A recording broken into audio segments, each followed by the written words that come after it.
World of Warcraft Midnight is the new World of Warcraft expansion, and with it arrives new lore and storytelling, which I will be going through with you today. Right now, the Midnight Alpha is taking place, therefore, today we will be exploring the introductory questline for the expansion, the Battle for the Sunwell. The story of the expansion begins with the cinematic most of us might have seen already. Xal'atath has acquired the Dark Arts and with it, Demencia's powers. From what we know so far, she wants to dominate and conquer Azeroth by plunging it into the void. Her first plan? Attack the Sunwell. She needs it. She needs to destroy the Sunwell so the void can swallow Azeroth. Lor'themar, Lady Liadrin, and many others fight fiercely, but as time goes by, everything seems to be lost. As a sign of desperation, Lady Liadrin asks the Light for aid against the void, and surprisingly, the Light answers. It sends forth the Army of the Light, a faction of paladins and priests, or other light users, whom had previously fought the Legion for millennia.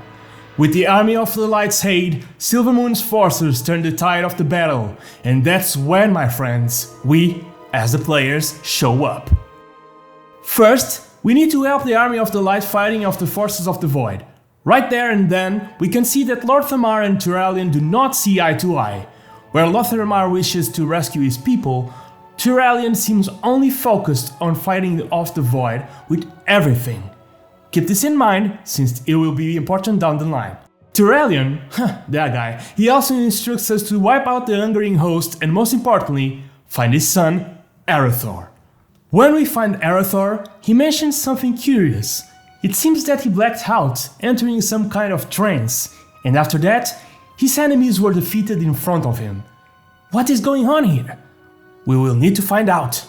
Meanwhile, we find champions of the light like Farin Lothar, Anduin Wrynn, Alonso's Fowl, and Lothraxion. After redirecting them to their respective positions, we find Lor'themar is losing his patience with Turalyon.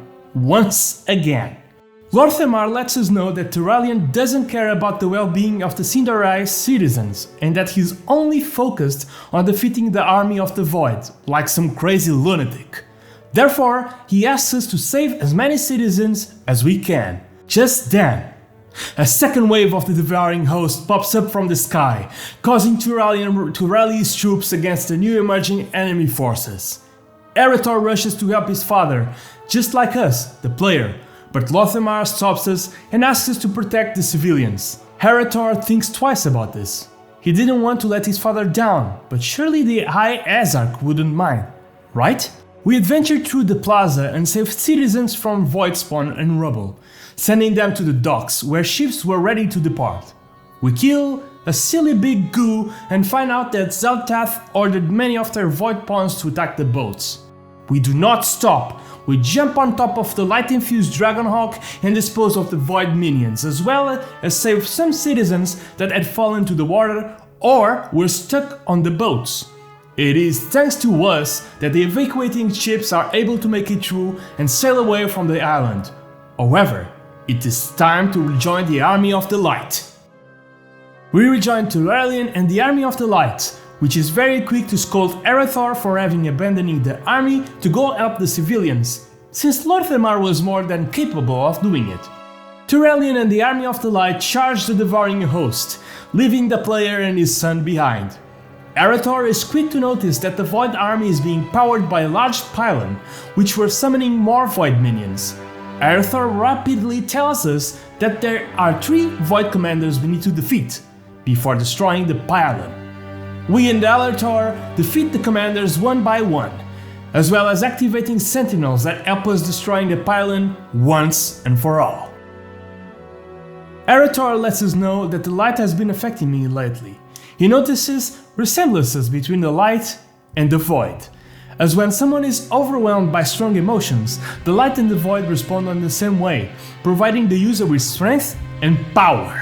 He also points out that besides the light filling him with comfort and tranquility, it also fills him with wrath and anger. Of course, we need to keep playing in order to find out more.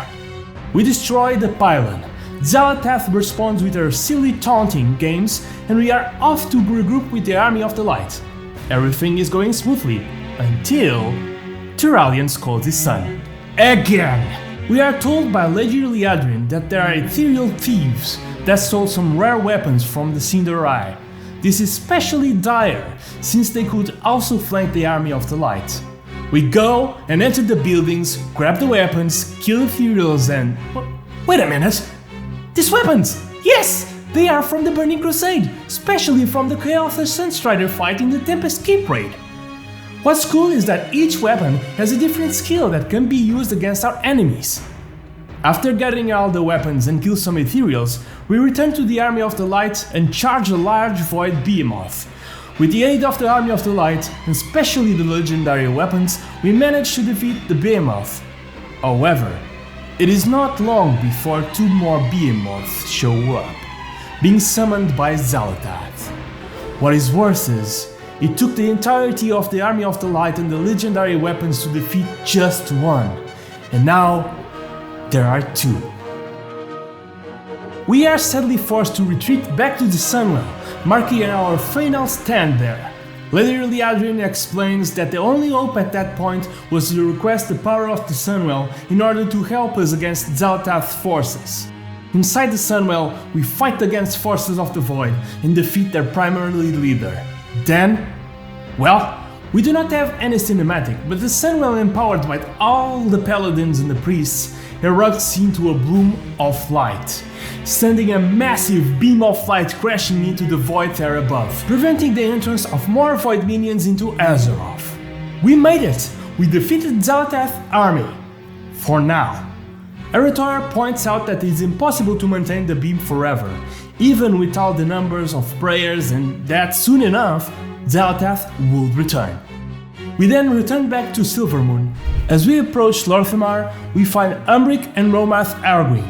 Lor'themar then discusses with his council what will be the next steps. Turalyon, the ever-bothersome guy, says that protecting the Sunwell is the priority and that the Vanguard of the Light will see to its defense.